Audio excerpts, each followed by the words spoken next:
Hello and welcome back to the hidden life behind Jasper. You might have noticed a couple of changes in the format if you watched the first video in the series. Well, turns out that Cartoon Network's Content ID was very keen on watching it, and they stole my video and put their own ads on it. Those $5 must have really made a difference in their budget, huh? Yeah, well, anyway. I also changed the name to something equally stupid, but less likely to bite me in the ass later down the line.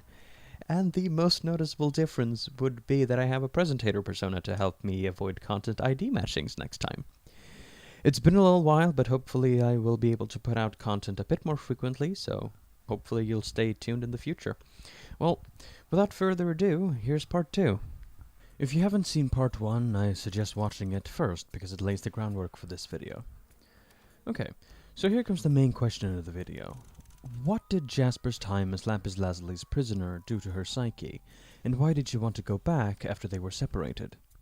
Okay, so like we talked about in the last video, Jasper is still split into two separate parts of herself, which in this case can be represented by her mind and her emotions.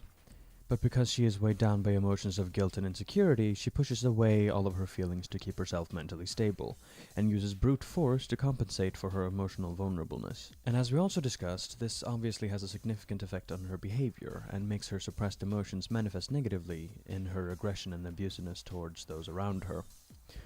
What this video will discuss is what this resulted in her relationship with Lapis Lazuli, since fusion makes you share consciousness with your partner.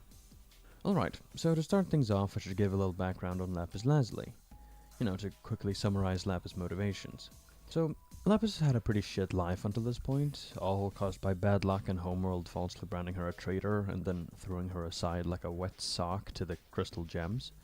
Lapis tries to go back to Homeworld after thousands of years of imprisonment on Earth, but is still treated like a traitor by Homeworld and therefore imprisoned by them instead.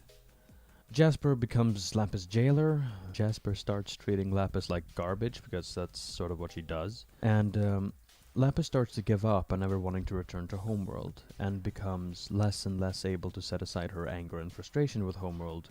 That anger then starts to fester into hatred. And so what happens is that Jasper becomes the symbol of Homeworld in Lapis' eyes, and makes Lapis redirect her thousands of years worth of hatred for Homeworld onto Jasper. Lapis then gets the opportunity to fight back against Jasper, and becomes Jasper's jailer instead, in the form of their fusion Malachite, where she proceeds to torture Jasper. It's a little hazy in the details what happens, but the implications seem to be the equivalent of a really abusive relationship. So what does this imprisonment do to Jasper? Well, like we covered in the last video, Jasper is subconsciously looking for punishment from her past because of her unresolved guilt. But because she isn't in tune with her emotions, she put those feelings beneath a lot of layers of internal lies and distractions. But when she becomes fused, her mind is no longer able to be guarded in the same way, and the two halves of herself are forced to mix again in a way they haven't been able to do for a very long time. So when Jasper is being abused by Lapis, two things are happening. Jasper is being punished for existing, which confirms Jasper's own feelings about herself. And Jasper is more in tune with herself than she has been in thousands of years, due to her emotions and her mind finally finding common ground again.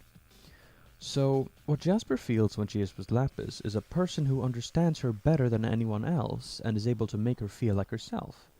This of course isn't true at all, because Lapis is only making Jasper a scapegoat for her anger and frustration at Homeworld.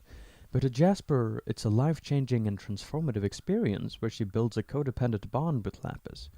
So what happens when Lapis and Jasper stop being Malachite is that Jasper no longer has anyone to force her emotions to the surface anymore, and she reverts to how she was before the fusion.